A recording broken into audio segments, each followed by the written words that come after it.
بسم اللہ الرحمن الرحیم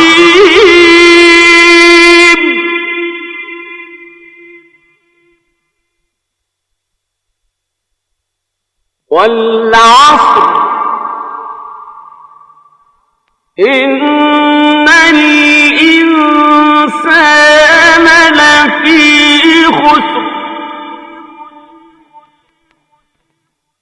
إلا الذين آمنوا وعملوا الصالحات وتواصوا بالحق وتواصوا بالصبر.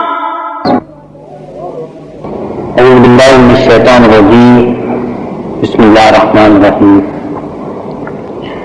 والعصر، قسم ہے زمانے کی. ان الانسان لفی خسر، بے شک انسان نقصان میں ہے. الا الذین آمنوا، سوائے ان کے جو ایمان لائے، وعملوا الصالحات، اور اعمال صالحہ کیے، وتواصوا بالحق، اور آپس میں تاکید کرتے رہے حق کی، وتواصوا بالصبر، اور آپس میں تاکید کرتے رہے صبر کی. 3 آیات کی یہ سورت اس لحاظ سے بڑی جامع ہے. اس میں اتنے مضامین بیان ہوئے ہیں کہ انسان کی فلاح اور نجات کا راستہ پورا کا پورا اس میں بیان کر دیا گیا ہے.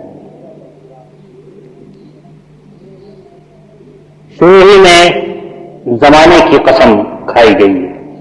عصر، زمانے کے لیے عربی زبان میں ایک سے زیادہ الفاظ استعمال ہوتے ہیں،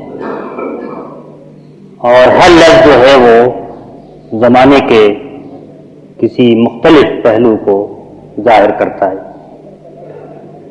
عصر کا لفظ ایک نماز کے لیے بھی استعمال ہوتا ہے، اور یہ نماز شام کی نماز ہوتی ہے، سورج کے غروب ہونے سے پہلے، جبکہ دن کا بہت بڑا حصہ گزر چکا ہوتا ہے.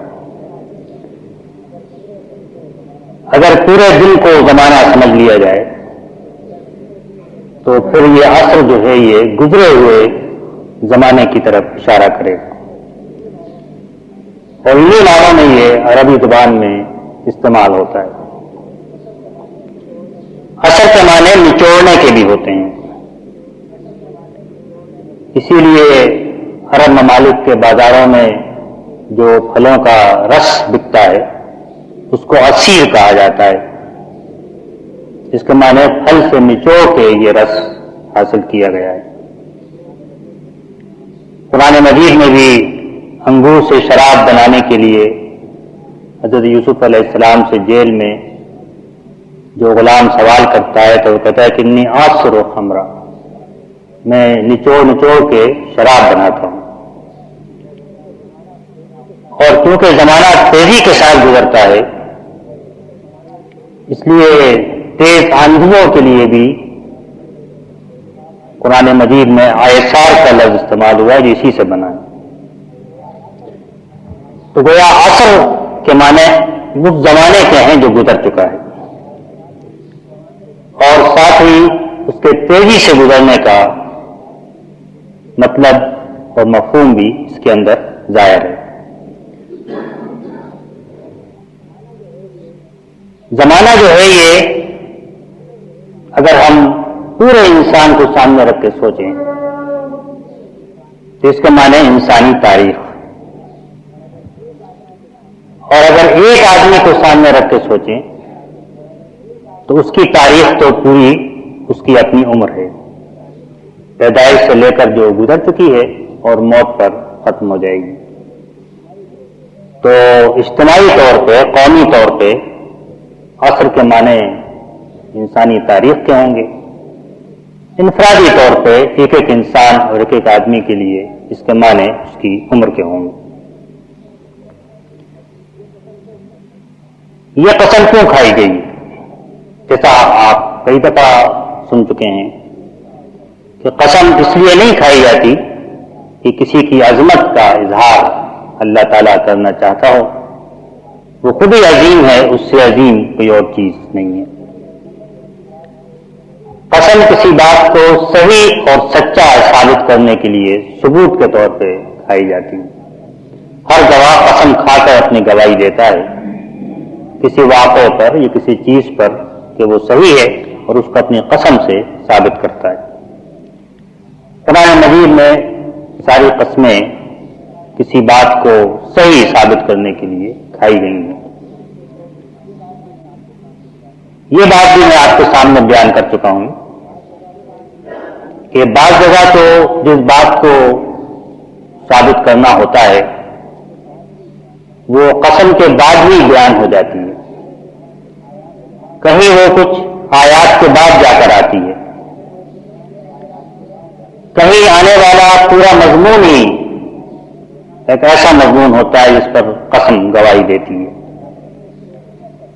اور کہیں اس کو حذف کر دیا جاتا ہے جس کو سننے والا پڑھنے والا خود سے اس چیز کو سمجھ سکتا ہے کہ کس چیز پر یہ قسم کھائی جا رہی ہے۔ جہاں پر ذکر نہ کیا گیا ہو وہاں پر سمجھنے والے کو خود سمجھنا پڑتا ہے۔ یہاں پر اس سے اگلی ہی آیت میں یہ بات بیان کر دی گئی ہے کہ زمانے کو کس چیز کے ثبوت کے طور پہ پیش کیا جا رہا ہے، گزرے ہوئے زمانے کو اور تیزی سے گزرتے ہوئے زمانے کو۔ ان الانسان لفی خسر، بے شک انسان بڑے نقصان میں ہے، گھاٹے میں ہے۔ اور اس کے بعد اس کا اگلا حصہ بھی اسی سے متعلق ہے جس میں کہا گیا ہے کہ جن لوگوں میں 4 صفات ہیں، اور ایک لحاظ سے یوں بھی کہہ سکتے ہیں کہ 3 صفات ہیں، اور تیسری صفت کے 2 حصے ہیں، ایک ایمان اور ایک عمل صالح اور ایک تواسی۔ تواسی کے معنی ہیں، یہ لفظ وصیت سے نکلا ہے، اور وصیت کے معنی ہوتے ہیں کہ آدمی کسی چیز کے بارے میں ہدایت کرے اور تاکید کرے۔ مرتے وقت آدمی وصیت کرتا ہے، لیکن قرآن مجید میں وصیت کا لفظ حکم دینا، ہدایت دینا، تاکید کرنا، ان معنوں میں بھی استعمال ہوتا ہے۔ اور تواسی کے معنی ہے ایک دوسرے کو باہمی تاکید اور تلقین کرنا، تاکید کرنا۔ تو جو ایمان لائیں، عمل صالح کریں اور ایک دوسرے کو تاکید و تلقین کریں، ایک حق کی اور دوسرے صبر کی، یہ وہ لوگ ہیں جو خسارے میں اور گھاٹے میں، نقصان میں نہیں جائیں گے اپنی عمر کے لحاظ سے۔ لفی خسر کے معنی یہ ہے کہ خسر کا لفظ عربی زبان کے لحاظ سے نکرہ کا لفظ ہے، عام لفظ ہے، اور عام لفظ جہاں پر آتا ہے تو اس سے اس کی بڑائی، عظمت یا وسعت کا بیان ہوتا ہے، یعنی اتنا بڑا خسارہ اور نقصان ہے جس کا اندازہ کوئی کر نہیں سکتا، اور اس میں انسان ہر طرف سے، ہر پہلو سے خسارہ ہے، انسان خسارے اور نقصان میں۔ سوال یہ ہے کہ یہ بات کس طرح ثابت ہوتی ہے؟ زمانے سے اس بات کا کیا تعلق ہے؟ گزرے ہوئے زمانے سے اور تیزی سے گزرتے ہوئے زمانے سے۔ نقصان کا لفظ اگر آپ تجارت کے کاروبار میں استعمال کرتے ہیں تو اگر جو نفع پیش نظر ہے وہ نفع نہ ہو تو نقصان ہے، اور اگر صرف نفع ہی نہ ہو بلکہ اور مزید کچھ جیب سے دینا پڑ جائے تو یہ بھی نقصان ہے، اور جو اثاثہ یا کیپٹل لے کے آپ نے تجارت شروع کی ہے اگر وہ بھی چلا جائے تو پھر یہ تو بہت بڑا نقصان ہے۔ اور کسی تجارت میں اگر سارا کیپٹل اور سارا سرمایہ ضائع ہو جائے جو آپ نے لگایا ہے، اس سے بڑا نقصان تو اور کچھ ہو نہیں سکتا۔ تو یہ خسارے کا لفظ تو دراصل خسران کا لفظ بھی جو قرآن مجید نے جگہ جگہ استعمال کیا ہے، یہ دراصل نقصان اور گھاٹے کے لیے استعمال کیا ہے۔ اس کے مقابلے میں کامیابی، فلاح، فوز، بہت سارے الفاظ قرآن مجید نے اس کے مخالف طور پہ جہاں انسان کامیاب ہو جائے، نفع ہو اسے، اس کے لیے استعمال کیے ہیں. لیکن یہ نقصان کی بہت ساری صورتیں ہیں. انسان کا سرمایہ کیا ہے؟ اصل سرمایہ کیا ہے؟ کیا روپیہ ہے، یا پیسہ ہے، یا مال و متاع ہے، یا وقت ہے؟ آپ غور کریں تو انسان کا اصل سرمایہ تو وقت ہے. جو کچھ بھی وہ دنیا کمائے اس کے لیے وقت درکار. اگر وقت نہ ہو تو کیسے کمائے گا؟ کچھ دنیا وہ نہیں کما سکتا اگر اس کے پاس وقت نہ ہو. مفلوج ہو جائے، مر جائے تو مرنے کے بعد تو کچھ نہیں کما سکتا. تو یہ اس کا سرمایہ ہے، اس لیے کہ جو کچھ کماتا ہے وقت سے کماتا ہے. اور دنیا سے فائدہ اٹھانے کے لیے بھی اس کو وقت چاہیے. اگر وقت کی مہلت ختم ہو جائے تو پھر دنیا سے وہ کوئی فائدہ نہیں اٹھا سکتا. تو دنیا سے فائدہ اٹھانے کے لیے اور دنیا کمانے کے لیے، دونوں کے لیے اس کا جو سرمایہ ہے اصل، وہ وقت ہے. یہ کوئی صرف دینی یا مذہبی تصور نہیں ہے، بلکہ آپ کوئی کتاب اٹھا کر اگر دیکھیں جدید مینجمنٹ کی اور بزنس کی، تو اس میں یہی لکھا ہوگا کہ اصل چیز روپیہ پیسہ نہیں ہے جس سے تجارت چلتی ہے، بلکہ اصل سرمایہ آدمی کا وقت ہے. بلکہ وہ لکھنے والے یوں بھی لکھتے ہیں کہ یہ ایک ایسا سرمایہ ہے کہ جو ہر سرمایہ سے مختلف ہے. روپیہ پیسہ آپ کہیں جمع کر سکتے ہیں، بینک میں ڈپازٹ کر سکتے ہیں، وقت کہیں ڈپازٹ نہیں کر سکتے. روپیہ پیسہ نہ ہو تو آپ کہیں سے قرض لے سکتے ہیں، لیکن وقت جو ہے وہ آپ کہیں سے قرض نہیں لے سکتے. روپیہ پیسہ اگر آپ کے پاس موجود ہے تو موجود رہے گا، لیکن وقت جو ہے وہ تو ہر لمحے آپ کے ہاتھ سے نکلتا جائے گا. تو یہ سرمایہ، یہ اس نوعیت کا سرمایہ ہے جس کی طرف کے جدید بزنس کرنے والے بھی جانتے ہیں. دین اور مذہب بھی اسی کی طرف اشارہ کرتا ہے کہ اصل چیز تو آدمی کا سرمایہ جو ہے، جس پہ سارا اس کا عمل، ساری کمائی، ہر چیز موقوف ہے، وہ اس کا وقت ہے. اور یہ وقت گزر رہا ہے اور تیزی کے ساتھ گزر رہا ہے.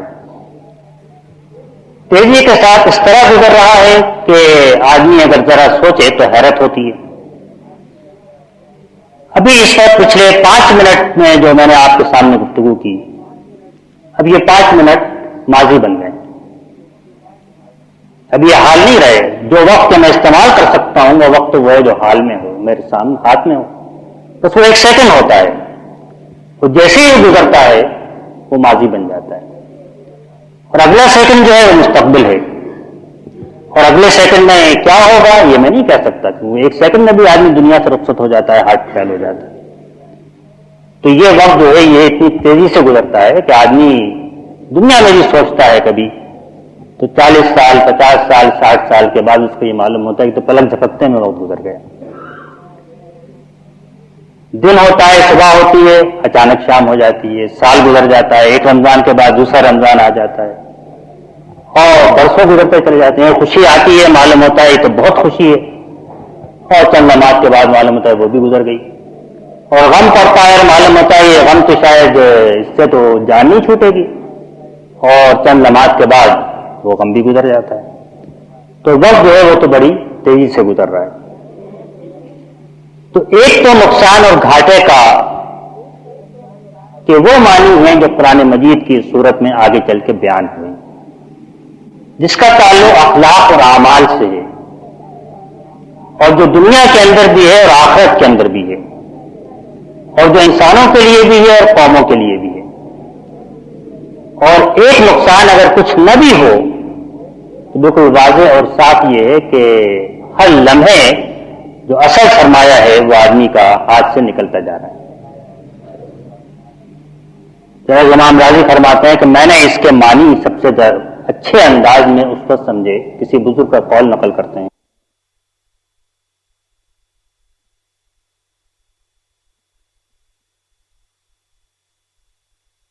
میں نے بازار میں ایک برف بیچنے والے کو برف بیچتے دیکھا. تو ہر لمحے اس کی برف پگھل رہی تھی اور وہی اس کو بیچنا تھی.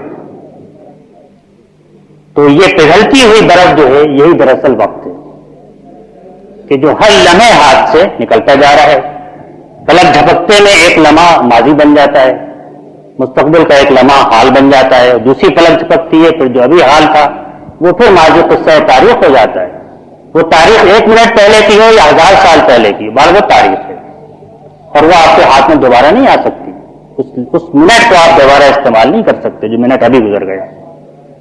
یہ 2-3 منٹ بھی جو گزر گئے یہ بھی میں دوبارہ استعمال نہیں کر سکتا کہ واپس آ جائیں اور میں اس میں دوبارہ کوئی کام کر سکوں, بات کر سکوں. یہ تو ایسی چیز ہے جو تیزی کے ساتھ ضائع ہو رہی ہے. چنانچہ زمانے کا اتنی تیزی کے ساتھ گزرنا خود ہی اس بات کی علامت ہے کہ جب تک آدمی اس سرمایہ کو استعمال نہ کر لے اس وقت تک یہ نقصان میں جا رہا ہے. یہ کہ جو سرمایہ ہی ضائع ہو رہا ہو, ہاتھ سے نکل رہا ہو, تو پھر وہ تو نقصان کا سودا ہو رہا ہے. یہ تو ایک آدمی کا معاملہ ہے. اس کے بعد پھر اس سے بڑھ کر یہ بات ہے کہ جو چیزیں آدمی نے ایسی کمائی ہیں جن سے فائدہ اٹھانا یا جن کی عمر کسی گزرتے ہوئے زمانے سے بندھی ہوئی ہے, ان کا کمانا بھی کوئی نفع کا سودا نہیں ہے بلکہ نقصان کا سودا ہے. اس لیے کہ زمانہ خود بڑا بے وفا ہے. ہر منٹ جو ہے وہ آتا ہے اور بے وفائی کر کے چلا جاتا ہے. اور اس میں جو کچھ ہم کماتے ہیں وہ بھی آتا ہے اور جیسے ہی آنکھ بند ہوتی ہے سب چھن جاتا ہے. ان میں سے کوئی چیز بھی ایسی نہیں ہے جو باقی رہنے والی. اسی لیے بار بار اللہ تعالیٰ توجہ دلاتا ہے کہ دنیا کی زندگی تو متاع قلیل ہے. وما عندکم ینفد, جو تمہارے پاس ہے وہ تو بھول رہا ہے, مٹ رہا ہے, ختم ہو رہا ہے. وما عند اللہ خیر وابقا, اور جو بعد میں آنے والا ہے وہی باقی رہنے والا ہے. تو اگر ہم صرف وقت کو نہ لیں بلکہ وقت کی وہ کمائی جو ہمارے پاس روپیہ پیسہ بینک بیلنس مکانات تجارت کی صورت میں موجود ہے, تو یہ بھی کوئی نفع کا سودا اس لیے نہیں ہے کہ جیسے ہی یہ وقت ختم ہوگا یہ چیزیں بھی ختم ہو جائیں گی. کم سے کم میرے اختیار سے تو نکل جائیں گی. ہر آدمی یہ سوچ سکتا ہے. میں تو اپنی چیک بک پہ دستخط بھی نہیں کر سکتا اور میں اس کمرے میں پھر نہیں سو سکتا اور میں اس ٹیبل پہ بیٹھے کھانا نہیں کھا سکتا اور اپنی وارڈروب پہ اس لباس کو نہیں پہن سکتا. تو سب میں نے اسی وقت میں جمع کیا ہے. تو ان چیزوں کا جمع کرنا بھی کوئی نفع کا سودا نہیں ہے بلکہ اگر یہی کمائی ہے تو یہ کمائی تو خود وقت کے ساتھ ختم ہو رہی ہے, فنا ہو رہی ہے, ہلاک ہو رہی ہے, گھٹ رہی ہے. کل من علیہا فان, ہر چیز جو ہے فنا ہو رہی ہے. کل شیء ہالک, ہر چیز ہلاک ہو رہی ہے, ضائع ہو رہی ہے. کوئی چیز بھی ایسی نہیں ہے کہ جو باقی رہنے والی کمائی ہو. تو اس لحاظ سے بھی زمانہ اس بات پر گواہ ہے کہ آدمی تکاثر زیادہ سے زیادہ جمع کرنے کی حرص اور ہوس میں وہ چیزیں جمع کرتا رہتا ہے, اپنی ساری قوتیں لگا دیتا ہے, اس عمر کو زمانے کو وہ اس کام میں لگاتا ہے. اور جیسے قبر کا گڑھا سامنے آتا ہے حتی زرتم المقابر, تو پوری حقیقت کھل کے سامنے آ جاتی ہے کہ ان میں سے کوئی بھی تو کمائی ایسی نہیں ہے کہ جو بعد میں کام آنے والی. اس لحاظ سے بھی زمانہ جو ہے وہ اس بات کی کا ثبوت ہے, بتاتا ہے کہ انسان جو ہے وہ خسارے اور ٹوٹے میں ہے. اس کے بعد پھر اگر ہم انسان کا معاملہ چھوڑ دیں بلکہ قوموں کا معاملہ لیں تو یہ بھی تاریخ انسانی گواہ ہے کہ بڑی بڑی تہذیبیں اور بڑے بڑے تمدن اور بڑے بڑے عالیشان محلات تعمیر کرنے والے لوگ وہ سب جو ہیں بلاکر ہلاکت اور تباہی کا شکار ہو گئے. ان کے کھنڈرات موجود ہیں, خاک کے نیچے دبے ہوئے ہیں, کھدائی کر کے کہیں سے نکل آتے ہیں, لیکن دنیا بھر کے اندر ان کی نشانیاں موجود ہیں. اور ان میں سے سب تہذیب و تمدن جس کے لیے قوموں نے بڑی جد و جہد کی, بڑے ڈنکے بجائے, بڑے بڑے عالیشان جیسے میں نے کہا ستون والی عمارتیں تعمیر کی اور بڑے شہر بسائے. موہنجودارو میں آدمی دیکھ لے, ہرپا میں دیکھ لے, وادی فرات میں دیکھ لے, قاہرہ کے پاس جا کر مصر میں دیکھ لے, کہیں بھی جا کر دیکھ لے, تو وہ جو کچھ انہوں نے جمایا وہ بھی ان کا بلا کر ختم ہو گیا. اس سے بڑھ کر جو بات قرآن مجید گزرے ہوئے زمانے یا تاریخ سے بار بار توجہ دلاتا ہے کہ آدمی کو سیکھنا چاہیے، وہ یہ ہے کہ آدمی کا تو اعمال کا بدلہ اس زندگی میں نہیں ملتا۔ نیک آدمی بھی پریشانیوں میں مبتلا ہو سکتا ہے، نیک آدمی مسائل کا شکار ہو سکتا ہے، نیک آدمی موت کے گھاٹ چڑھ سکتا ہے، شہید ہو سکتا ہے، بیماریوں کا شکار بھی ہو سکتا ہے، لیکن یہ کہ قومیں جو ہیں وہ تو ہمیشہ اپنے اعمال کے نتیجے میں یا تو اوپر جاتی ہیں یا نیچے آتی ہیں، اور کوئی امراض تو قوموں کے لیے نہیں ہے سوائے ان کے اعمال اور اخلاق کے۔ ان کو کوئی کینسر نہیں ہوتا، ہارٹ فیل نہیں ہوتا، کوئی مرض نہیں ہوتا قوموں کو جس طرح انسان کو ہوتا ہے، نہ ان کی موت مقدر ہے جس طرح انسان کی موت مقدر ہے، نہ ان کی مدت مقدر ہے جس طرح انسان کی مدت مقدر ہے، لیکن یہ ان کے اعمال ہوتے ہیں۔ جب خرابیاں پیدا ہوتی ہیں تو زوال ہوتا ہے، کھنڈر بن جاتے ہیں، تباہ و برباد ہوتے ہیں۔ جعلناہم احادیث تو فتلک بیوتہم ہی خاویۃ، یہ ان کے گھر جو ہیں جو ڈھہ گئے ہیں، برباد ہو گئے ہیں، فبما ظلموا، جنہوں نے ظلم کیا اس کی وجہ سے۔ فکلا اخذنا بذنبہ، ہم نے جس کو پکڑا تو گناہوں کی وجہ سے پکڑا۔ انسان کو نہیں اس لیے موت آتی کہ وہ گناہ کرتا ہے، تو یہ بھی اس بات کی علامت ہے کہ جو آگے آنے والی شرائط آ رہی ہیں، ایمان اور عمل صالح اور تواصی بالحق اور تواصی بالصبر، جو قومیں اس سے آراستہ نہ ہوں بالآخر وہ دنیا کے اندر بھی تباہی، بربادی اور ہلاکت کا شکار ہوتی ہیں۔ اس کے بعد پھر اس میں کچھ اور اسباب بھی پوشیدہ ہیں۔ ایک بات تو یہ ہے کہ آگے کی صورت میں جو اہل ایمان کا ذکر کیا گیا ہے، تو اہل ایمان کے ذکر کے ساتھ کہ جو لوگ کے نقصان میں نہیں پڑ رہے، گھاٹے میں نہیں پڑ رہے، وہ دراصل ایمان لانے والے ہیں۔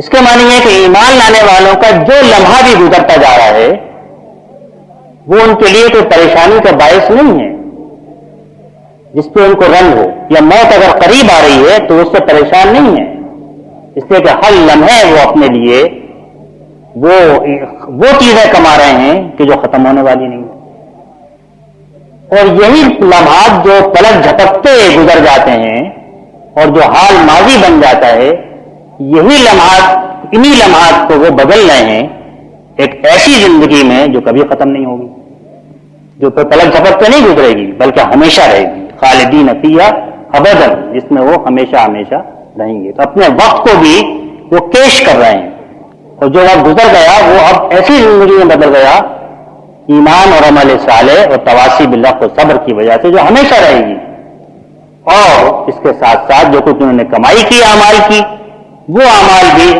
ایسی نعمتوں میں بدل جائیں گے کہ جو ہمیشہ باقی رہنے والی ہیں۔ تو اہل ایمان کے لیے اس سے بڑی تسلی، گزرتے ہوئے زمانے میں ان کے لیے تشویش کا پہلو نہیں ہے بلکہ ان کے لیے تسلی اور بشارت کا پہلو ہے۔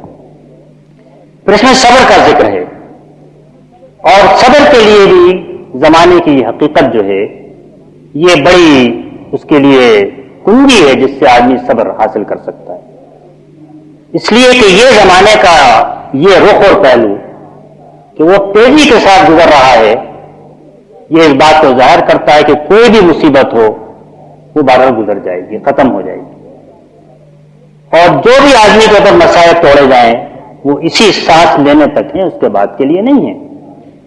فرعون نے جب جادوگروں کو دھمکی دی کہ تم ایمان لے آئے ہو، اب میں تمہارے ہاتھ پاؤں کاٹوں گا اور سولی پر چڑھاؤں گا، تم نے کہا فضل مان تبقاس، تم جو فیصلہ چاہو وہ کر دو، تمہارا جو فیصلہ ہوگا اس کی جو حد ہے، لمٹ ہے، وہ دنیا کی زندگی ہے، اس کے بعد تو فیصلہ نہیں چل سکتا کسی کا بھی، کوئی پھانسی پہ چڑھا دے گا اور مار دے گا، لیکن بہرحال جو موت کے بعد تو اس کا حکم کسی بادشاہ کا، کسی مستبد کا، کسی جابر کا، کسی ظالم کا کوئی حکم اس کے بعد نہیں چل سکتا۔ کوئی مصیبت آئے، اللہ کی طرف سے آئے، انسانوں کی طرف سے آئے، وہ زمانے کی تیز، جس طرح زمانہ تیزی کے ساتھ گزرتا ہے، یہ سب چیزیں بھی گزرنے والی ہیں، اس سے صبر کے لیے بھی آدمی کو سہارا ملتا ہے۔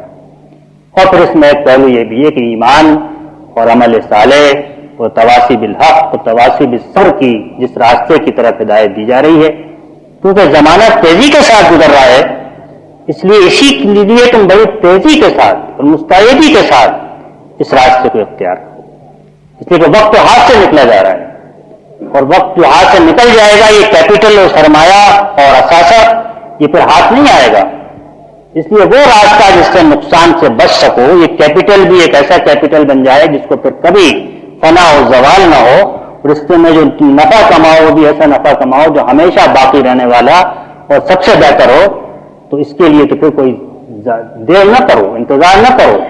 جس طرح زمانہ تمہارا انتظار نہیں کرتا، تم بھی زمانے کے ہر لمحے کو اس کے لیے استعمال کرو.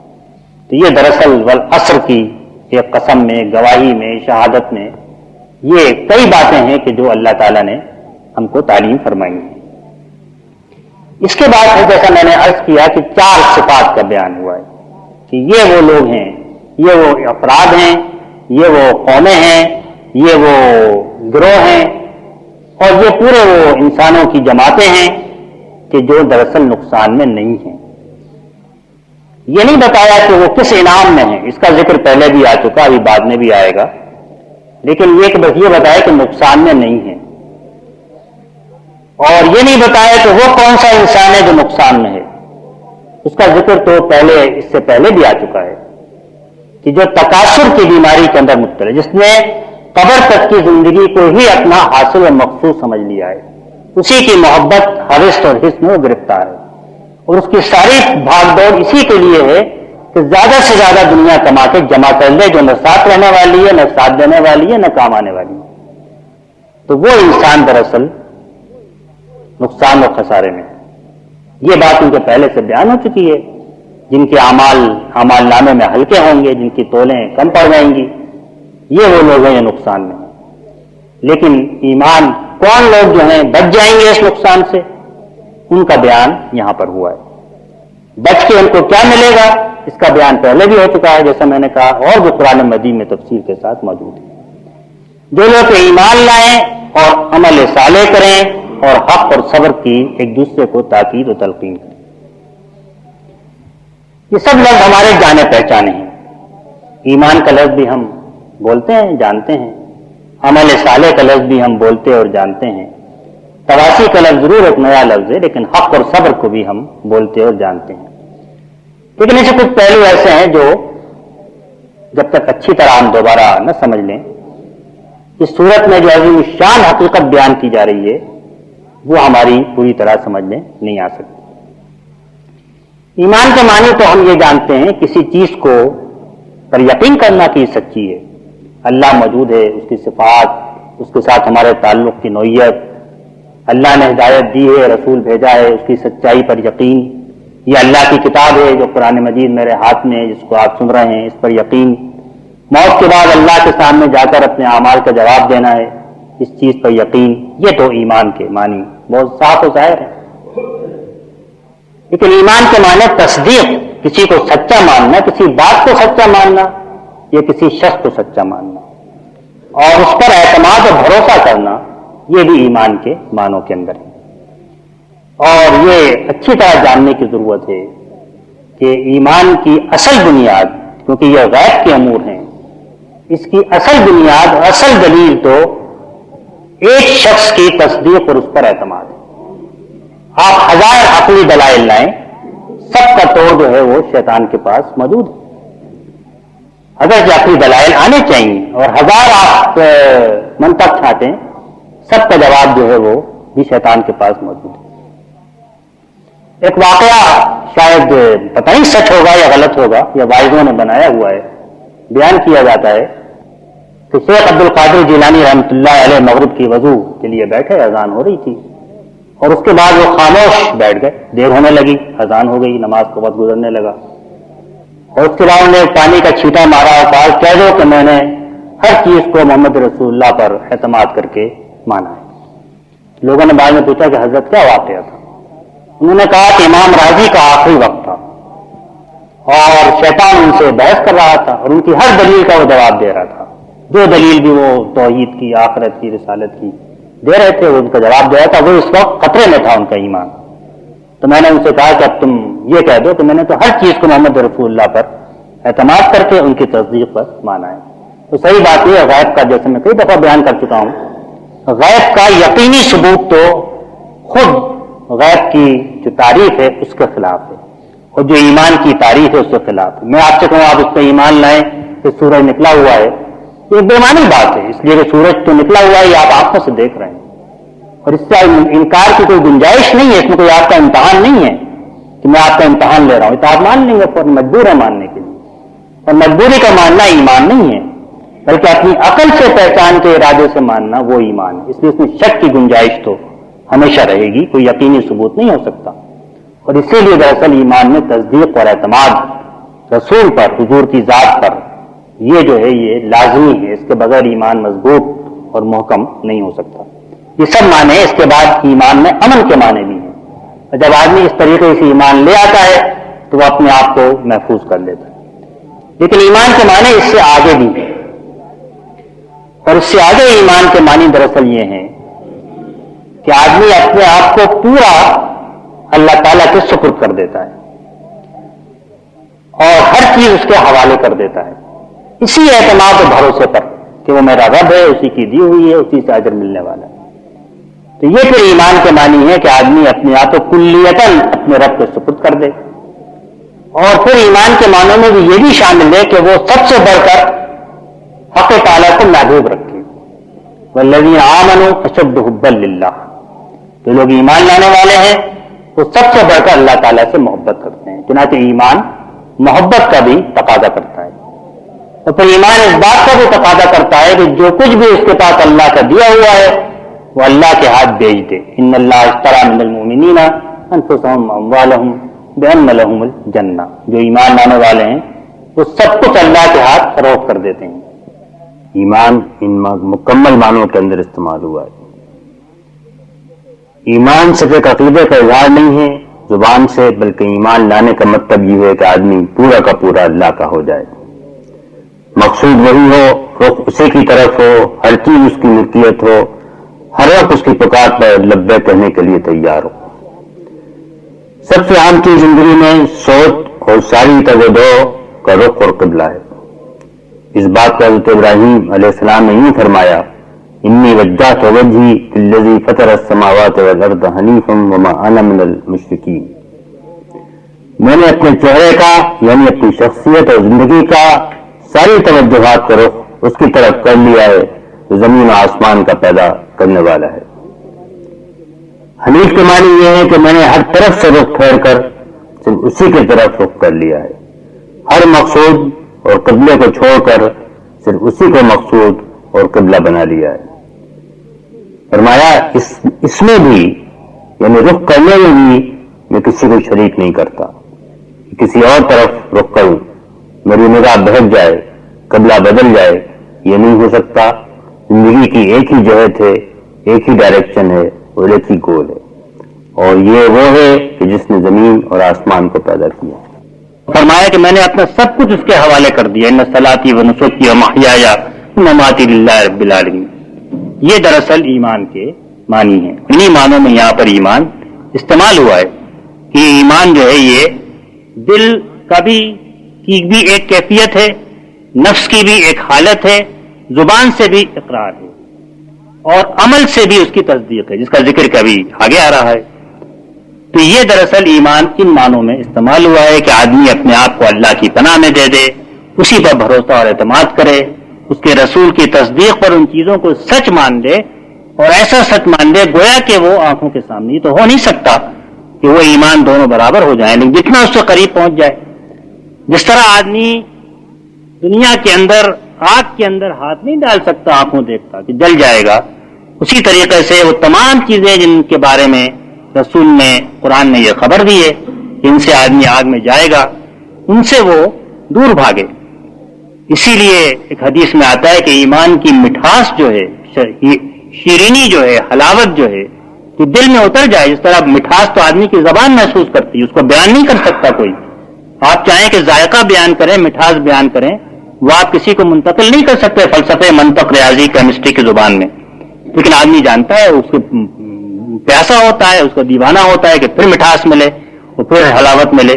تو اس میں یہ ہے کہ اللہ اور رسول سب سے بڑھ کر محبوب ہوں، انسانوں سے محبت ہو تو اللہ کے لیے محبت ہو، اور ایمان اسلام کے بعد کفر کی طرف جانا اس کو اتنا ہی ناگوار ہو، اتنا ہی ناپسند ہو، جیسے یہ کہ ان یقذف فی النار، کہ وہ آگ میں ڈال دیا جائے، یعنی کفر کا، اللہ کی نافرمانی کا ہر قدم اس کو یہ معلوم ہو کہ آگ کی طرف لے کر جا رہا ہے۔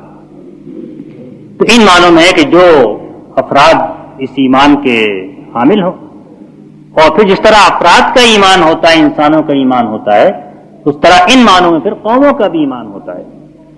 اور قرآن مجید نے قوموں سے جہاں بھی دنیا کی نعمتوں کے وعدے کیے ہیں، وہاں پر ان کے ساتھ ایمان کی شرط لگائی، وَلَوْ أَنَّ أَهْلَ الْقُرَىٰ آمَنُوا وَاتَّقُوا لَفَتَحْنَا عَلَيْهِمْ بَرَكَاتٍ مِّنَ السَّمَاءِ وَالْأَرْضِ، اگر بستی والے، قومیں، تہذیبیں یہ اگر ایمان اور تقوی کی راہ اختیار کرتے تو ہم ان کے اوپر آسمان اور زمین سے برکتوں کے دروازے کھول دیتے۔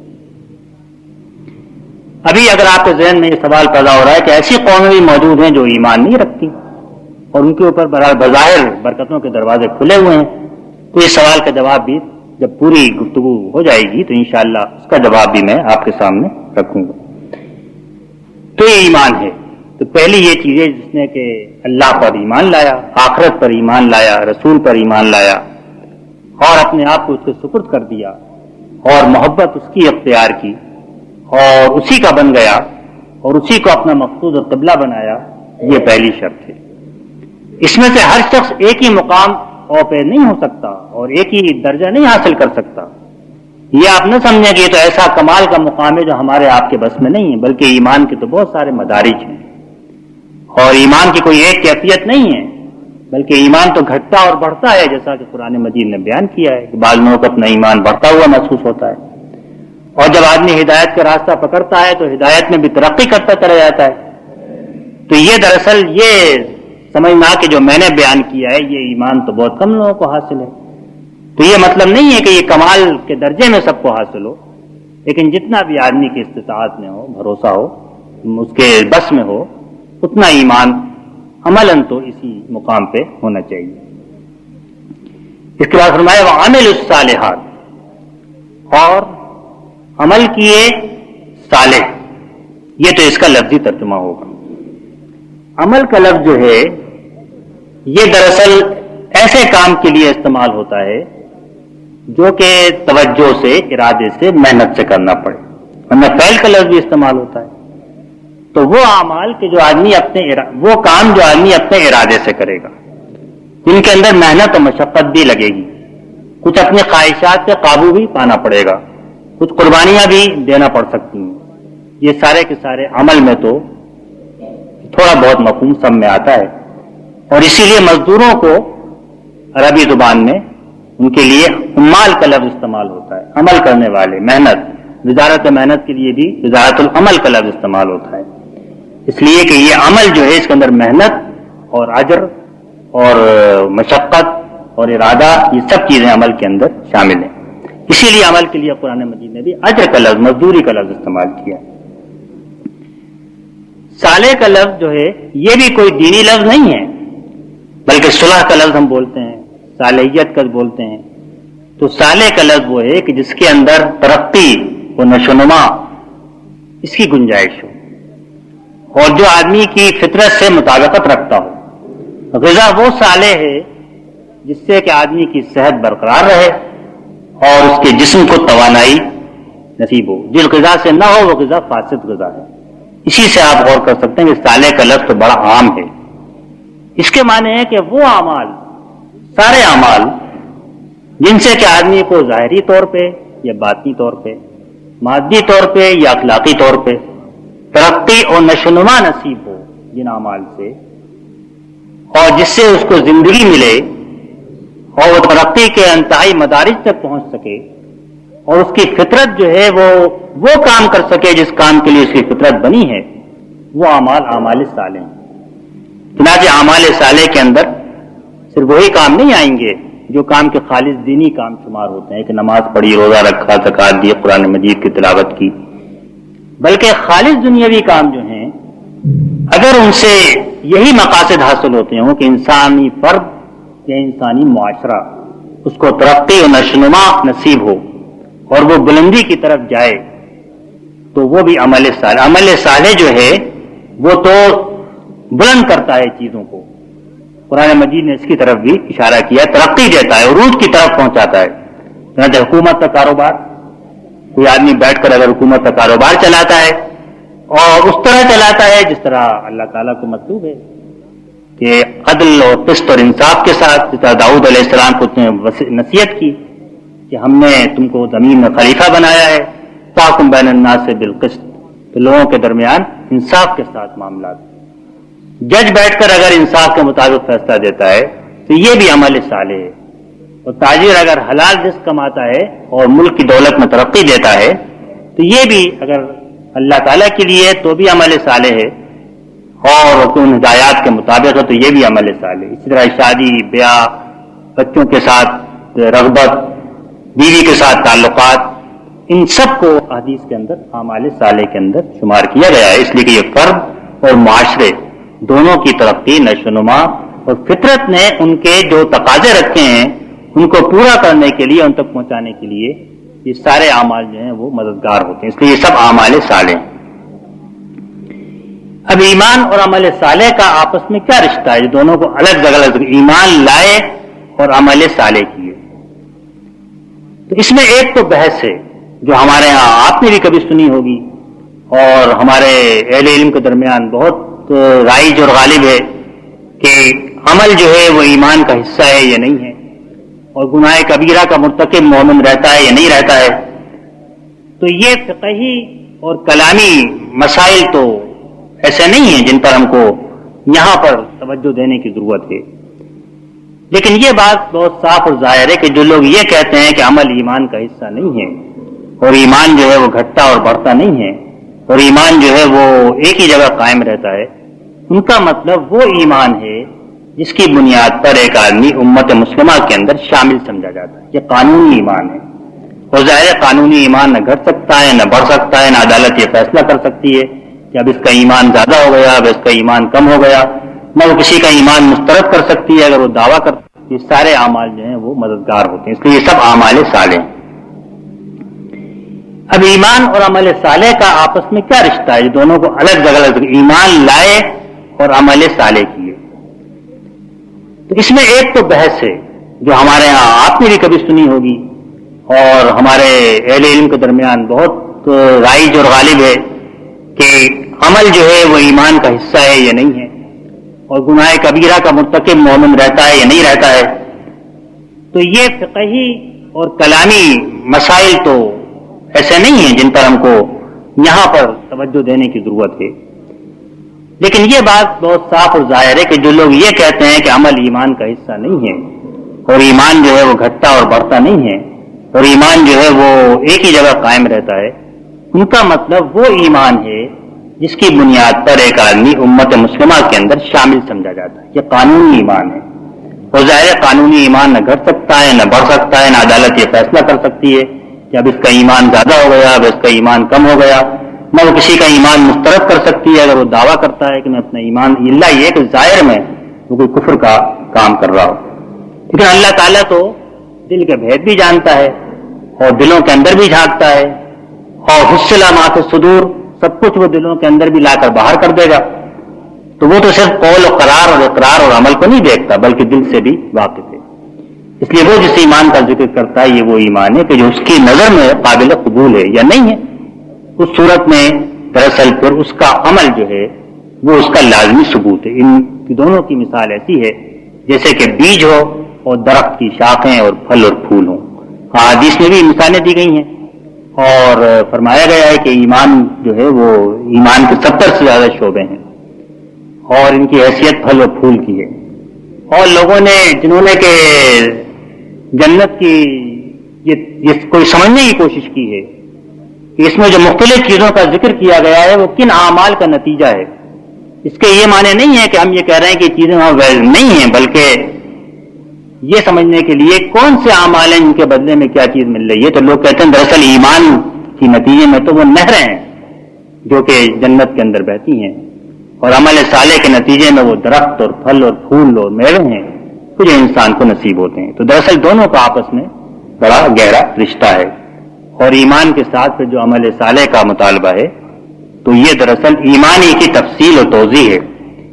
اور ایمان کے دعوے کو سچا ثابت کرتی ہے. اس لیے کہ آدمی کا ایمان کا دعویٰ تو جھوٹا بھی ہو سکتا ہے اور سچا بھی ہو سکتا ہے, اور لوگ کرتے ہیں جھوٹے دعوے. قرآن مجید نے خود ہی ذکر فرمایا ہے منافقین کے بارے میں. تو منافقین آتے ہیں اور کہتے ہیں کہ ہم گواہی دیتے ہیں کہ آپ اللہ کے رسول ہیں. سچی بات کہتے ہیں, جھوٹی بات تو نہیں کہتے کہ آپ اللہ کے رسول ہیں. اللہ تعالیٰ فرماتا ہے کہ ہاں ہم بھی جانتے ہیں, اللہ تعالیٰ جانتا ہے کہ آپ اس کے رسول ہیں, لیکن منافقین جھوٹے ہیں.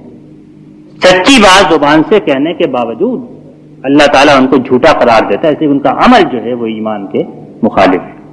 تو یہ دراصل عمل جو ہے وہی, اسی لیے ہمارے ایمان کی تعریف میں ارکان کا بھی لفظ آتا ہے. ارکان کے معنی اسلام کے ارکان بھی ہو سکتے ہیں, اور ارکان کے معنی جسم کے اعضاء بھی ہو سکتے ہیں, جس کو کہ جسم کے اعضاء اور عمل سے, آنکھ سے اور کان سے اور ہاتھ سے اور پاؤں سے اور اپنے اعمال سے جس دعوے کی اور جس ایمان کی تصدیق ہو, وہی دراصل عمل صالح ہے, اور اسی سے پھر ایمان سچا ثابت ہوتا ہے. تو میں یہاں پر, کیونکہ وقت ختم ہو گیا, اپنی بات ختم کر رہا ہوں. اس کا اگلا حصہ اور اس کا پورا انشاءاللہ اگلی دفعہ مکمل کریں گے. وآخر دعوانا الحمدللہ رب العالمین. خرم مراد اللہ تعالیٰ ان کی قبر کو اپنے نور سے بھر دے.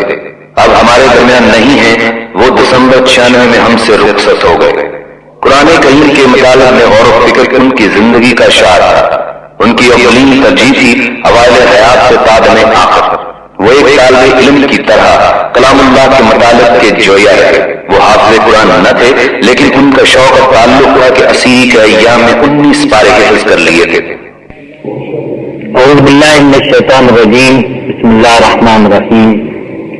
والعصر ان الانسان لفی خسر الا الذین آمنوا وعملوا الصالحات وتواصوا بالحق وتواصوا بالصبر. قسم ہے زمانے کی, بے شک انسان نقصان میں ہے, سوائے ان کے کہ جو ایمان لائیں اور نیک عمل کریں اور حق کی ایک دوسرے کو وصیت کریں اور صبر کی ایک دوسرے کو وصیت کریں. سورہ والعصر کے جو 3 آیات پر مشتمل ہے, اس کی پہلی 2 آیتیں اور تیسری آیت کا آدھا حصہ وہ ہے جس کے معنی اور مفہوم میں آپ کے سامنے بیان کر چکا ہوں. اس کا خلاصہ یہ ہے کہ زمانہ, گزرتا ہوا زمانہ, ہر انسان کی گزرتی ہوئی عمر اور سارے انسانیت کا گزرتا ہوا زمانہ یعنی انسان کی تاریخ, دونوں اس حقیقت کے اوپر گواہ ہیں کہ انسان خسارے, نقصان, ٹوٹے میں ہے. انسان کا اصل سرمایہ اس کا وقت ہے. ہر چیز وہ وقت کے ذریعے حاصل کر سکتا ہے اور ہر چیز سے وہ اسی وقت تک فائدہ اٹھا سکتا ہے جب تک کہ اس کے پاس وقت ہو. اس لحاظ سے کیونکہ وقت تیزی کے ساتھ گزر رہا ہے, گزر ہی نہیں رہا بلکہ بہت تیزی کے ساتھ گزر رہا ہے, اس لیے اس کا سرمایہ ضائع ہو رہا ہے. اور سوائے ان کے جو اس سرمایہ کو محفوظ رکھنے کا بندوبست کریں یا اس سرمایہ سے وہ نفع کمائیں کہ جو باقی رہنے والا ہو, جو اسی زمانے اور عمر کے ساتھ ختم نہ ہو جائے, تو وہ نقصان میں ہوں گے. گویا کہ زمانے کا, عمر کا ہاتھ سے مسلسل نکلتے چلے جانا خود اس بات کے اوپر گواہی اور شہادت ہے کہ انسان اپنے سرمایہ ضائع کر رہا ہے, کھو رہا ہے. سوائے اس کے جس نے اس سرمایہ کو کسی ایسی جگہ لگا دیا جہاں سرمایہ بھی محفوظ ہے اور اس کا نفع بھی بہت کثیر مقدار میں آتا ہے. اسی طرح انسان کی پوری تاریخ بھی اس بات کے اوپر گواہ ہے. ہر انسان کی عمر کی تو ایک مدت مقرر ہوتی ہے اور اس کی زندگی کا کوئی تعلق اس کے اعمال سے نہیں ہوتا. اس لیے کہ انسان تو دنیا کے اندر امتحان کے لیے آیا ہے, جزا اور سزا کے لیے نہیں آیا. اس کی پیدائش, اس کا بچپن, اس کی جوانی, اس کا بڑھاپا, اس پر مصیبتیں آئیں, اس کو انعامات ملیں, کوئی چیز بھی اس کے اعمال کا بدلہ نہیں ہے. اس کی برائیوں اور نیکیوں کا بدلہ اس کو دنیا میں نہیں ملتا, بلکہ یہ تو اس کو آخرت میں ملتا ہے، کیونکہ اصل میں یوم الدین ہوگا، انصاف کا دن ہوگا۔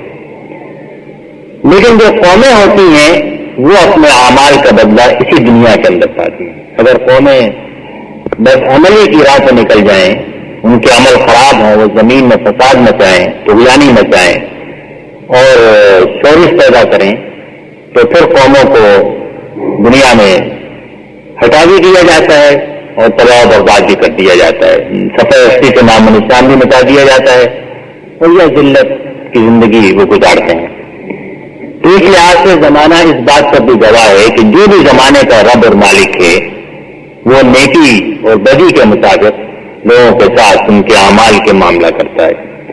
اس لیے بھی اس بات کے اوپر گواہی ہے کہ وہی لوگ فی الواقع فائدے میں رہیں گے جن کے اندر کے وہ 4 صفات پائی جاتی ہوں جو کہ اس کے بعد تیسری آیت میں بیان ہوئی، ایک ایمان اور ایک عمل صالح۔ ایمان کے معنی یقین کے بھی ہیں اور ایمان کے معنی اللہ کا ہو جانا، اللہ ہی کو اپنا مقصود بنانا، اللہ سے سب سے بڑھ کر محبت کرنا اور اپنا سب کچھ اللہ کے حوالے کر کے اور اسی کو سپرد کر دینا۔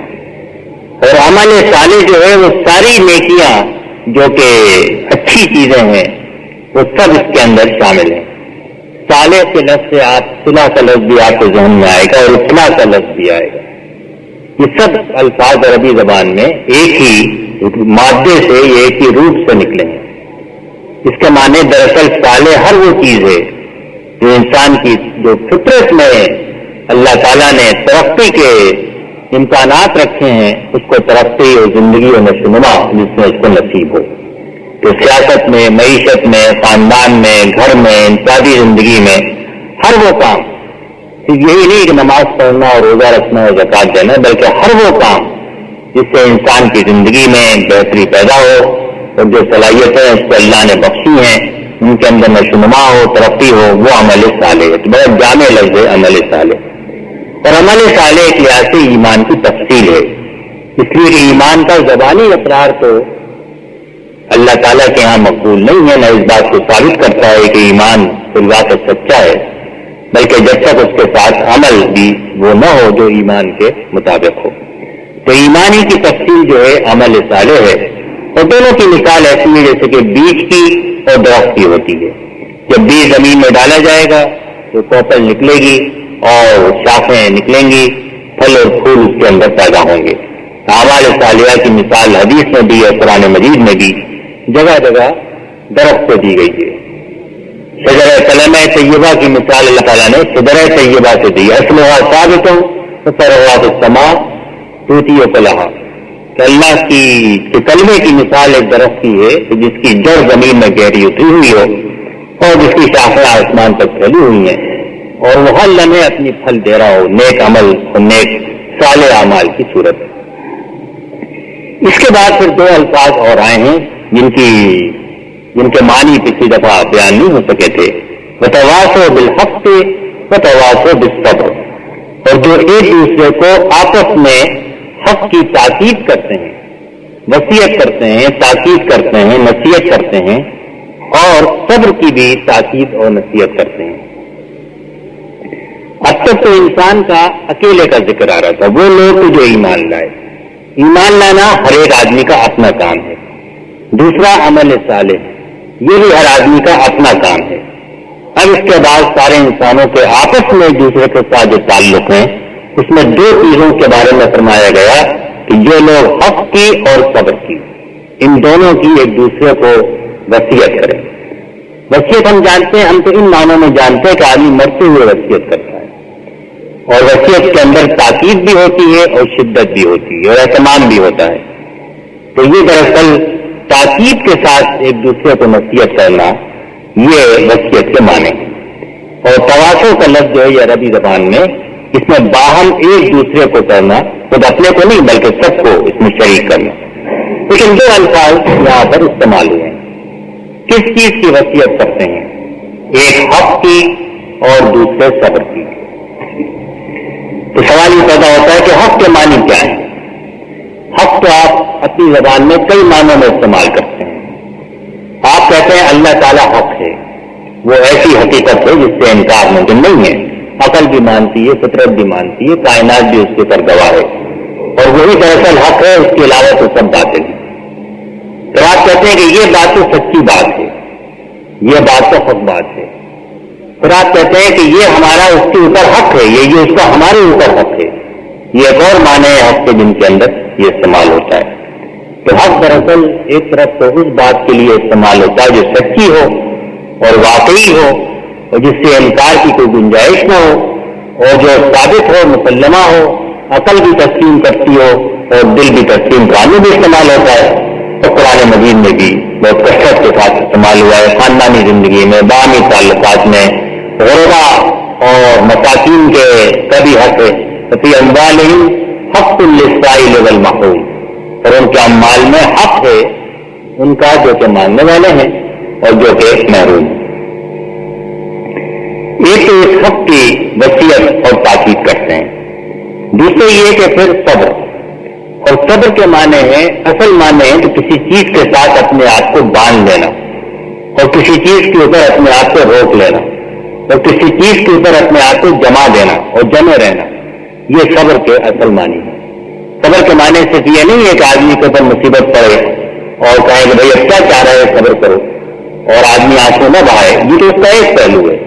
اصل میں تو صبر کے لیے بڑے عزم کی اور بڑے ہمت کی اور بڑے حوصلے کی اور بڑی استقامت کی اور بڑی شجاعت اور جرأت کی ضرورت ہوتی ہے کہ جس چیز کو بھی آدمی صحیح سمجھتا ہے اس کے اوپر وہ جم جائے، اور جو بھی رکاوٹیں اور مشکلات ہوں، جو بھی مسائل ہوں، اندر سے کوئی چیزیں پیدا ہو، ترغیب ہو، تحریک ہو، لالچ ہو، اس کے مقابلے میں جمع رہے، باہر سے لوگ بہتائیں، طرح طرح کی باتیں کریں، ان پر بھی آدمی جمع رہے۔ وَاصْبِرْ عَلَىٰ مَا يَقُولُونَ، جو لوگ باتیں بناتے ہیں ان کے اوپر بھی صبر کرو۔ لوگ چاہتے ہیں، غلط دھوکے پیدا کرتے ہیں، کہتے ہیں میاں تم نے نیکی کی تو نقصان اٹھاؤ گے، یہ سودا چھوڑ دیا تو مربر ہاتھ سر پہ رکھ کے سو گے، اس قسم کی باتیں، ان پر بھی آدمی صبر کرے، اور جو بھی مصیبتیں آئیں اگر حق کے اوپر قائم رہنے میں تو ان مصیبتوں کے اوپر بھی صبر کیا جائے۔ حق جو ہے سب سے بڑھ کر تو اللہ تعالیٰ ہے، ذالک بأن اللہ هو الحق، اللہ تعالیٰ ہے، بس وہی حق ہے صحیح معنوں میں، وہی ایک ثابت حقیقت ہے اور وہی ایک مسلمہ حقیقت ہے، اور اس لحاظ سے جب حق کا لفظ یہاں پر استعمال ہوا تو یہ ان ساری چیزوں کے اوپر حاوی ہے کہ جو حق کی تعریف میں آتی ہے۔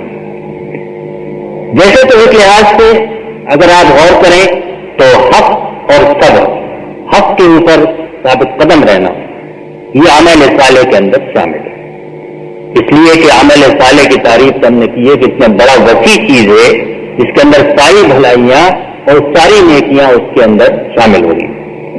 تو پھر جو الگ سے ذکر کیا کہ پھر وہ حق کی ایک دوسرے کو وصیت بھی کرتے ہیں اور صبر کی بھی ایک دوسرے کو وصیت کرتے ہیں، اس کے معنی یہ ہے کہ اللہ تعالیٰ نے اعمال صالحہ میں سے دو نیکیوں کو منتخب کر کے ہمارے سامنے پیش کر دیا، جن کو کہ باہمی تعلقات میں ایک دوسرے کے ساتھ جن کی حفاظت کی اور تاکید کی اور نصیحت کی اور وصیت کی ضرورت ہے۔ تو جس طرح عمل صالح جو ہے وہ ایمان کی شاخ ہے، اسی طرح ایک دوسرے کو حق اور صبر کی وصیت کرنا یہ بھی عمل صالح کا ایک حصہ ہے۔ ایک دوسرے کو وصیت کرنے میں یہ بات بہت صاف اور ظاہر ہو جاتی ہے کہ معاشرے سے، انسانوں سے الگ تھلگ رہ کے ایمان اور عمل صالح کا کوئی راستہ نہیں ہے، نجات کا کوئی راستہ نہیں ہے۔ نجات کا راستہ تو دوسروں کے ساتھ مل کر ان کو بھی نیکی کی راہ پر چلانے میں ہے۔ تو لوگ یہ سمجھتے ہیں کہ اپنا کام آدمی اپنے کام سے غرض رکھے اور بس خود ایمان کے راستے پہ چل لے اور نیک عمل کر لے اور بس یہ اس کے لیے کافی ہے، تو یہ صورت تو اس کی بہت کھول کے اور صاف طور پہ اس کی تردید کرتی ہے۔ ہر انسان نقصان میں ہے سوائے اس کے جس کے اندر کے یہ چار صفات پائی جائیں، یا یوں کہے کہ تین صفات پائی جائیں، تیسری صفت کے دو حصے ہیں۔ ایک یہ کہ آدمی خود ایمان اور عمل صالح پر قائم ہو اور دوسروں کو وہ حق اور صبر کی دونوں کی تاکید اور نصیحت ہے۔ اس کے معنی الگ تھلگ رہنے کا تو ایمان اور عمل صالح میں کوئی امکان نہیں، کوئی گنجائش نہیں، اور اسی چیز سے پھر معاشرہ اور سیاست اور معیشت اور خاندانی زندگی سب سے آسان جو ہیں وہ آپ غور کریں تو اسی کے اندر شامل کر دیے گئے ہیں۔ ریاست کا بھی سب سے بڑا فرض یہی ہے اللہ تعالیٰ نے قرآن مجید میں بیان فرمایا الذین ان مکناہم فی الارض اقاموا الصلاۃ وآتوا الزکاۃ وامروا بالمعروف ونہوا عن المنکر. اگر ہم زمین میں ان کو حکومت دیتے ہیں، اقتدار بخشتے ہیں، تو وہ پھر نماز قائم کرتے ہیں اور زکوٰۃ کی ادائیگی کا اہتمام کرتے ہیں ریاست کے ذریعے، حکومت کے ذریعے، اور معروف کا حکم دیتے ہیں، معروف کی تعلیم دیتے ہیں اور منکر سے روکتے ہیں. یہ حکومت کے فرائض ہیں. مشہور واقعہ ہے کہ حضرت عمر بن عبدالعزیز جو بنو امیہ کے خلیفہ تھے اور خلیفہ راشد شمار ہوتے ہیں، اور بہت سارے ان خلفاء کے بعد بھی انہوں نے خلافت کی مسلط سنبھالی جو کہ پوری طرح حق پر قائم نہیں تھے. تو اس زمانے میں ایک رواج یہ ہو گیا تھا کہ ذمیوں سے جو مسلمان نہیں ہوتے تھے ان سے ان کو اس ڈر کے مارے ان لوگ مسلمان نہیں کرتے تھے کہ ان کا ٹیکس جو ہے جزیے کا یہ بند ہو جائے گا اور بیت المال میں کمی آ جائے گی. تو گورنر کو انہوں نے لکھا کہ تم یہ طریقہ ترک کر دو. اس نے کہا میں نے یہ طریقہ ترک کیا تو خزانہ خالی ہو جائے گا. تو فرمایا کہ محمد رسول اللہ صلی اللہ علیہ وسلم ٹیکس کلیکٹر بنا کر نہیں بھیجے گئے تھے بلکہ وہ حاجی بنا کر بھیجے گئے تھے، اور اگر بیت المال خالی ہو جائے تو اس کو بند کر کے جھاڑو دے کر تالا ڈال دیں. حالانکہ روایات میں ان کے دور میں جتنی آمدنی بیت المال میں ہوئی عدل اور انصاف کے ساتھ وہ ظلم و جبر کے دور میں کبھی نہیں ہوئی. لیکن یہ حکومت کے بارے میں مجھ کا نظر تھا. خاندانی زندگی میں بھی یہی ہے کہ انفسکم وعلیکم نارا، کہ اپنے آپ کو اور اپنے اہل عیال کو آگ سے بچاؤ، یعنی ان کو نیکی کا حکم دو اور برائی سے ان کو روکو. اور ہر جگہ یہی کہ باہمی ایک دوسرے کے ساتھ تعاون ہے نیکی اور تقوی کے اندر، یہی اصول جو ہے اس پر پورا معاشرہ قائم ہے. اس سے ایک امت کا جو کہ ایمان کے گرد جمتی ہے اور بنتی ہے اس کا تشخص بھی قائم ہو گیا. یہ امت جو ہے یہ دراصل اسی لیے بنائی گئی ہے کہ وہ باہم ایک دوسرے کو حق اور صبر کی وصیت کرے اور تاکید کرے. اسی کا دوسرا پیرائے بیان ہے امر بالمعروف و نہی عن المنکر. تو یہ کنتم خیر امۃ اخرجت للناس تأمرون بالمعروف وتنہون عن المنکر وتؤمنون باللہ. یہاں ایمان کو بعد میں ذکر کیا گیا. ایمان جو ہے وہ اس کا تقاضا بھی کرتا ہے کہ آدمی تواسی بالحق و تواسی بالصبر کرے جس طرح اس صورت میں ہے، اور تواسی بالحق و تواسی بالصبر کا یا امر بالمعروف اور نہی عن المنکر کا کام کرنے کے لیے بھی ایمان ضروری اور لازمی ہے. تو کہیں ایمان پہلے آتا ہے، کہیں ایمان کا ذکر بعد میں آتا ہے، لیکن ایمانی کے ساتھ جڑی ہوئی چیز ہے. تم بہترین امت کو جس کو اللہ نے انسانوں کے لیے اس لیے برپا کیا ہے کہ معروف قائم ہو اور منکر روکے. یہ معروف و منکر کے لفظ جو ہیں یہ بھی حق سے نکلتے ہیں جیسا میں ابھی آپ کے سامنے تشریح کروں گا. تو امت کا تو تشخص ہی ہے، اور پوری امت نہ کر سکے تو فرمایا کہ اس امت کے اندر ایک گروہ تو ہمیشہ ایسا رہنا چاہیے. فَلْتَكُن مِّنكُمْ أُمَّةٌ يَأْمُرُونَ بِالْمَعْرُوفِ وَيَنْهَوْنَ عَنِ الْمُنكَرِ. ایک گروہ سے ایسا ضرور رہے کہ جو امر بالمعروف نہی عن المنکر کا کام کرتا رہے. تو جہاں لوگ خود غرض ہو نیکی کے معاملے میں تو بس ہم نے نیکی کر لی ہے کافی ہے، تو یہ زمانہ اس پر گواہ ہے کہ نجات کے لیے کافی نہیں ہے اور ایسا آدمی نقصان میں رہے گا. اس لیے کہ معاشرے کی کشتی اگر ڈوبے گی تو اس میں سب ڈوبیں گے. حضور نے مثال دی ہے کشتی کی، کچھ لوگ اوپر ہوتے ہیں کچھ نیچے ہوتے ہیں، اور نیچے والے جو ہیں وہ اوپر والے نیچے والوں کو اوپر آنے سے منع کرتے ہیں. وہ پانی لینے کے لیے آنا چاہتے ہیں تو پھر وہ کشتی کے اندر چھیڑ کرنا شروع کر دیتے ہیں نیچے سے پانی لیں، تو پھر کشتی ڈوب جائے گی. اوپر والے بھی ڈوبیں گے اور نیچے والے بھی ڈوبیں گے. جو سمجھے کہ ہم اپنی جگہ پر نیک بن کے اور معاشرے کو بچا لیں گے تو معاشرہ نہیں بچ سکتا اور قوم نہیں بچ سکتی. تو یہ مختصر صورت اس بات کو ظاہر کرتی ہے کہ امت مسلمہ کی تو ساری زندگی، اس کا تشخص، اس کا وجود اسی لیے ہے کہ وہ نیکی کی علمبردار ہو، لوگ ایک دوسرے کو نیکی کی تلقین کریں اور برائی سے روکیں، اور نیکی پر جمنے کی اور نیک راہ پر چلنے میں جو مشکلات پیدا ہیں ان کے مقابلے میں صبر و استقامت دکھانے کی اس کی بھی تلقین کریں. اگر آپ غور کریں تو اگر آدمی خود ایمان اور عمل صالح پر چلے، اور یہاں پر دوسروں کو وسیع کرنے کا معنی یہ نہیں ہے کہ انسان خود اس پر عمل نہ کرے حق پر اور حق پر نہ جمے اور صبر کا طریقہ اختیار نہ کرے. یہ تو عمل صالح کے اندر خود بخود بات آ گئی، اور یہ باتیں ناقابل تصور ہے کہ انسان دوسروں کو تو نصیحت کرتا پھرے اور خود اپنے آپ کو بھول جائے. چنانچہ اس کے اندر یہ بات بھی خود بخود شامل ہو گئی کہ وہ لوگ جو خود بھی حق کے اوپر جمے رہے، جنہوں نے حق کو قبول کیا اور دوسروں کو بھی حق کی تلقین کی، اور خود بھی جو جنہوں نے صبر اختیار کیا اور دوسروں کو بھی صبر کی تلقین کی۔ اب حق اگر وہ چیز ہے جو عقل بھی تسلیم کرتی ہے، دل بھی تسلیم کرتا ہے، تو لازماً اس کو اس سے آدمی کو محبت بھی ہونی چاہیے۔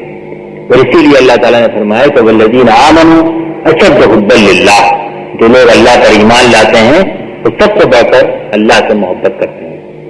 تو حق کے اندر تو محبت اس کا لازمی حصہ ہے، اور جس سے آدمی کو محبت ہوتی ہے آدمی چاہتا ہے کہ سب اس سے محبت کریں۔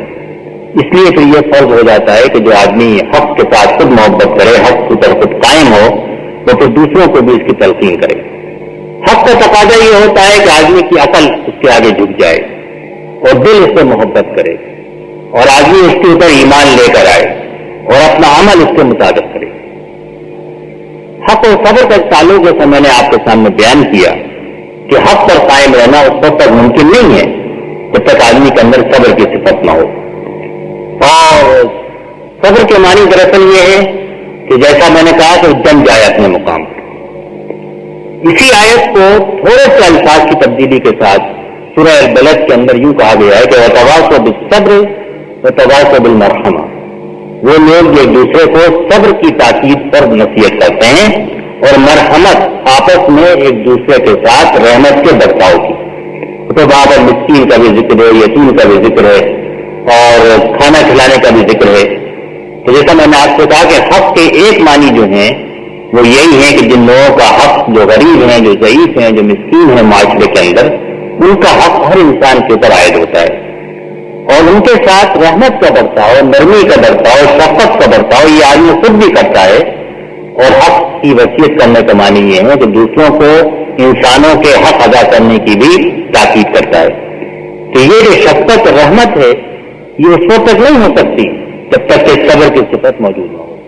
اس لیے کہ رحمت کا اور نرمی کا اور شفقت کا برتاؤ تو انسان دوسرے انسانوں کے ساتھ اسی صورت میں کر سکتا ہے جب اس کے اندر اتنی قوت ہو کہ لوگوں سے تکلیف پہنچے تو ان پر صبر کر سکے اور ان کو معاف کر سکے اور ان کے ساتھ نیک برتاؤ کر سکے۔ وَلَمَنْ صَبَرَ وَغَفَرَ إِنَّ ذَلِكَ لَمِنْ عَزْمِ الْأُمُورِ، دیکھیے اللہ تعالیٰ نے معاف کرنے کو اور صبر کرنے کو، ان دونوں کو ایک ساتھ ذکر فرمایا، اور جہاں بھی انسانوں کو معاف کرنے کا ذکر کیا وہاں پر صبر کرنے کا ذکر ضرور کیا۔ اس لیے کہ صبر کرنے کے بغیر سے جب تک آدمی صبر نہ کرے، اپنے اوپر قابو نہ پائے، جب تک نفس نہ ہو، طبیعت میں اشتعال پیدا ہو، غصہ پیدا ہو، تو آدمی اس پر قابو نہ پا سکے، اس وقت تک وہ رحمت کی جو صفت ہے انسانوں کے ساتھ ان کو حق ادا کرنا، کوئی غریب ہو، یتیم ہو، ضعیف ہو، اس کا کھانا کھلانا، اس کو امداد پہنچانا، یہ سارے کام بغیر صبر کے نہیں ہو سکتے۔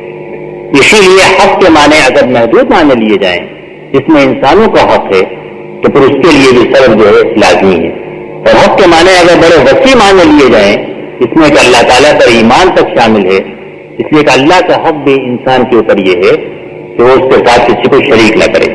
ایک حدیث میں آتا ہے کہ حضور نے صحابہ سے پوچھا کہ تم جانتے ہو کہ اللہ کا حق اپنے بندوں پر کیا ہے؟ تو صحابہ کا جیسے طریقہ تھا کہ ان سوالوں کا جواب تو نہیں دیا کرتے تھے، حضور سے پوچھتے کہ آپ بہتر جانتے ہیں۔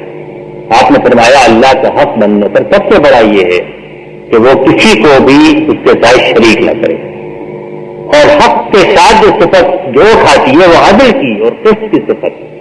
اس کا قرآن مجید سب سے بڑا حق تو یہ ہے کہ عدل قائم ہے، کہ اللہ تعالیٰ خود اس کائنات کو عدل انصاف پر چلا رہا ہے، قائم بالقسط۔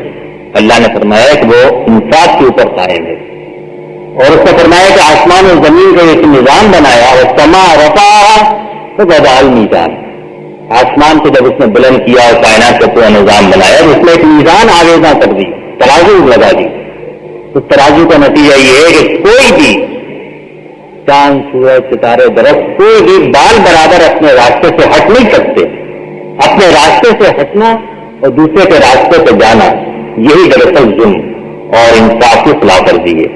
تو حق جو ہے دراصل دوسروں کا وہ عدل اور قسط اور انصاف کے اوپر بھی مبنی ہے، اور شرک جو ہے اس کے لیے سب سے بڑا ظلم ہے، ان الشرک لظلم عظیم۔ تو یہ اللہ کے حقوق کی ادائیگی اور بندوں کے حقوق کی ادائیگی اللہ پر ایمان، وہ بھلائیاں جو اللہ کو محبوب ہیں ان پر خود بھی عمل کرنا، لیکن اس کا بہتر یہ کہ تواسی ایک دوسرے کو وصیت کرنا، تاکید کرنا، اور اسی کے نتیجے میں پورا معاشرہ قائم کرنا، اور پھر اس حق کے اوپر جم جانا۔ یہ دراصل وہ راستہ ہے کہ جو انسان کو اس خسارے سے نکال سکتا ہے جس خسارے کے اوپر کے زمانہ گواہ ہے۔ انسان کی اپنی عمر چلی جا رہی ہے، گزر رہی ہے، تیزی کے ساتھ گزر رہی ہے، اور یہ اس بات پر گواہ ہے کہ پورا جو اس کا سرمایہ ہے وقت کا وہ برابر پگھل رہا ہے، ہاتھ سے نکل رہا ہے، ضائع جا رہا ہے۔ ایک لمحے کو بھی وہ ہاتھوں سے پکڑ کے بیٹھ نہیں سکتا، اس سے روپیے کو پکڑ لیتا ہے، اس کے ہاتھ میں رہتا ہے، منٹ کو نہیں پکڑ سکتا، وہ اس کے ہاتھ سے گزرتا جا رہا ہے، اور وہی وقت اس کا سرمایہ ہے۔ اس وقت کو اگر کوئی چیز مستقل وقت بنا سکتی ہے، ابدی وقت بنا سکتی ہے، تو وہ ایمان اور عمل صالح اور ایک دوسرے کو حق اور صبر کے اوپر قائم رہنے کی تاکید کرنا، نصیحت کرنا، یہ وہ راستہ ہے۔ اسی طرح قوموں کے لیے اور معاشروں کے لیے اور تہذیبوں کے لیے اگر کوئی راستہ دنیا کے اندر ترقی اور عروج کا ہے تو وہ راستہ بھی ایمان اور عمل صالح اور تواصی بالحق کا ہے۔ جس درجے میں تھوڑا سا بھی ایمان کسی کو حاصل ہوگا وہ معاشرہ ترقی کرے گا، اور جہاں پر اچھے اعمال کو اچھا سمجھا جائے گا اور برے اعمال کو برا سمجھا جائے گا، خواہ وہ کتنے ہی تھوڑے مقدار میں ہو، وہ معاشرہ ترقی کرے گا۔ اور جہاں پر کہ برائی ہوگی تو برائی کو برائی سمجھا جائے گا، اس سے لوگوں کو روکا جائے گا۔ حکمراں برائی کریں گے ان کو بھی روکا جائے گا، ماتحت برائی کریں گے ان کو بھی روکا جائے گا، حکمراں برائی کریں گے ان کو نکال دیا جائے گا ان کے منصب سے، تو وہاں پر کوئی ترقی اور عروج ہوگا۔ تو ایمان کے ایک معنی تو ایمان باللہ ہے، اور ایمان کے ایک معنی ہے کہ آدمی جس بات کو صحیح سمجھتا ہو اس کے اوپر جم جائے، اور جس آدمی کسی بات کو صحیح سمجھتا ہو تو پھر بھی وہ نہ کرے، اور جس بات کو غلط کہتا ہو وہی کرتا رہے، اور معاشرے کے اندر لوگ کچھ بھی کریں، رشوت کھائیں، بددیانتی کریں، لوگوں کے حق ماریں، یتیموں کے ساتھ ظلم کریں، عورتوں کو ننگا کر کے نچائیں، اور کسی کو توفیق نہ ہو تو کھڑا ہو کے ان کو نصیحت کرے، تاکید کرے، اس کو روکنے کا اہتمام کرے، حکومت کے غافل ہو، حکمراں کے غافل ہوں، عہدیدار کے غافل ہوں، تو پھر یہ اس کی علامت ہے کہ معاشرہ جو ہے یہ ترقی اور فلاح کی راہ نہیں بڑھ سکتا، معاشی ترقی بھی نہیں نصیب ہو سکتی، اور مادی فلاح بھی اس کے حصے میں نہیں آئے گی۔ تو دنیا کے اندر بھی قوموں کی تاریخ آپ کے سامنے، آج کے زمانے کی جو قومیں آپ کے سامنے پوری تاریخ سامنے، تو وہ جن کے اندر بھلائیاں پروان چڑھیں وہ معاشرے دنیا کے اندر آگے گئے، اور جن کے اندر برائیاں پروان چڑھیں وہ معاشرے اور قومیں پیچھے گئیں۔ تو زمانہ ایک انسان کے لیے انفرادی طور پر بھی اور قوموں کے لیے تاریخ اجتماعی طور پر بھی اس بات پر گواہ ہے کہ اگر کوئی نجات کا ترقی کا راستہ ہے تو وہ ایمان اور عمل صالح اور پھر ایک دوسرے کے ساتھ مل کر ایک دوسرے کو بھی اسی راہ پہ چلانے کے اندر نجات کا راستہ پوشیدہ ہے۔ یہ 3 آیات کی صورت اپنے اندر اتنے مضامین رکھتی ہے کہ امام شافعی رحمۃ اللہ علیہ فرمایا کرتے تھے کہ اگر یہی صورت آدمی کے پاس ہو، اسی پر وہ غور کرے، عمل کر لے، تو یہ اس کے لیے کافی ہے۔ بہت سے لوگوں نے کہا قرآن مجید کی ساری تعلیمات جو ہیں وہ بہت مختصر انداز میں اس صورت کے اندر جمع کر دی گئی ہیں۔ تو یہ 3 آیات میں تو ہم بھی سب کو یاد ہیں، ہم بار بار پڑھتے ہیں، تو جب بھی پڑھیں ہمیں اپنی زندگی جو گزرتی جا رہی ہے اور قوم کی زندگی جو ہمارے سامنے ہے اس کے بارے میں اسی نسخے کو سامنے رکھ کے غور کرنا چاہیے۔ جب تک کہ ایمان کسی چیز پر بھی ایمان ہو لیکن ہمارا ایمان تو اللہ پر ہے، جب تک ایمان نہ ہو، اور ایمان کے معنی وفاداری ہیں، اور ایمان کے معنی جو معاہدہ ہے اس کو پورا کرنے کے ہیں، اور نیکیاں اور بھلائیاں نہ ہوں جو آدمی کرے، اور معاشرے میں ایک دوسرے کو بھلائی کے راہ پہ قائم رکھنے کی کوشش نہ ہو، اس وقت تک تو نہ قوم کی بھلائی اس کو نصیب ہو سکتی ہے اور نہ افراد کو ان کی بھلائی نصیب ہو سکتی ہے۔ تو سورہ العصر جو ہے میں نے آج یہاں پر تو ختم کر دی۔